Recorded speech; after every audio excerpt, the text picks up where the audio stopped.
Selamat datang kembali football lover di channel Out of the Pitch. Di video kali ini, kita akan membahas analisa pertandingan antara Bayer Leverkusen dan Bayern Munchen yang berakhir dengan kemenangan sang tuan rumah dengan skor 3-0. Memasuki pekan ke-21, kedua tim harus bertemu di Bayarna. Pada pertemuan sebelumnya di kandang Munchen, kedua tim bermain imbang tanpa gol. Kemenangan tentu saja menjadi target Munchen apabila ingin menjaga asa juara di musim ini. Dari sisi Leverkusen, pertandingan ini menjadi ajang pembuktian bahwa mereka layak menjadi penantang gelar sekaligus menjaga tren tim yang belum pernah kalah di musim ini. Kemenangan akan menjauhkan mereka 5 poin dari kejaran Munchen di peringkat kedua. Ada yang unik di formasi kedua tim kali ini, mereka turun dengan formasi yang sama 3-4-3. Kita bahas dari tim tuan rumah dulu. Banyak pergantian pemain di Leverkusen dibanding formasi yang biasa mereka turunkan. Di lini depan, Patrick Schick digantikan oleh Amin Adli. Ia ditopang oleh dua gelandang serang Wirtz dan Tella. Sementara Frimpong yang biasa mengisi posisi wingback atau fullback kanan kali ini digantikan oleh Josip Stanisic. Di sisi Munchen cukup mengejutkan, Tuchel membangku cadangkan Joshua Kimmich dan memainkan Pavlovic untuk menemani Goretzka di lini tengah. Pemain baru saja Boy kali ini tampil sebagai starter mengisi pos wingback kiri meskipun ada Rafael Guerreiro di bangku cadangan.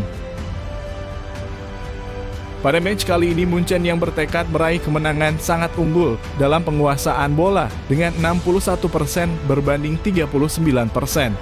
Hanya saja Munchen bermain sangat tidak efektif. Hal ini terlihat dari jumlah tendangan mengarah ke gawang yang hanya 1 tembakan. Sangat kontras dengan Leverkusen yang mampu melepaskan 8 tembakan ke gawang. Pada match ini Leverkusen terlihat sangat memanfaatkan counter attack. Tercatat mereka mendapatkan 4 kali kesempatan counter attack berbanding dengan 1 kesempatan dari Munchen. Tumpul di efektivitas Munchen terlihat frustasi dan banyak melepaskan crossing. Tercatat mereka melepaskan 18 crossing berbanding dengan Leverkusen yang hanya 10 crossing. Dari catatan ini terlihat meski menguasai bola lebih banyak, Munchen sangat tidak efektif dari sisi kreativitas karena biasanya tim yang menang penguasaan bola sangat tinggi bermain dari kaki ke kaki. Tetapi dari match ini justru Munchen banyak melepaskan crossing.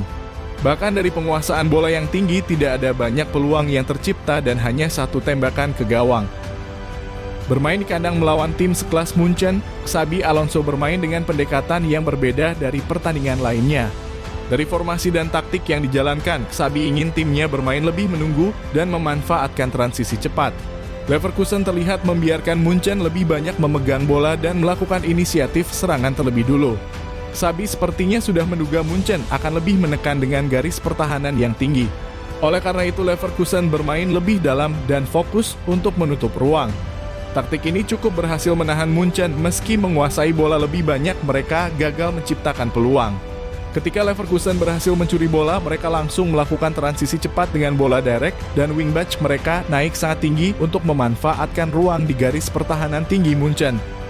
Sedangkan dari sisi Munchen yang sangat bertekad meraih kemenangan di laga ini, memulai laga dengan banyak pemain di lini tengah.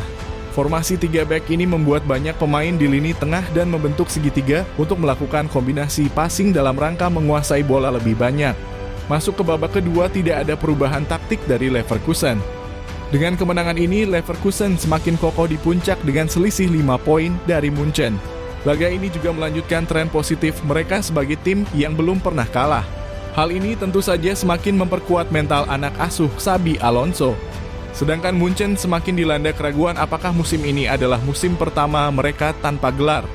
Meskipun kekalahan ini hanyalah 3 poin yang hilang, tetapi sangat jelas permainan Munchen tidak berkembang. Tidak ada kreativitas di lini tengah sehingga kesulitan menciptakan peluang. Padahal dari sisi kualitas pemain Munchen di atas rata-rata pemain Leverkusen. Tidak ada kata terlambat bagi Munchen. Masih ada 13 laga di depan yang wajib dimenangkan layaknya laga final apabila mereka masih ingin mengejar juara Bundesliga.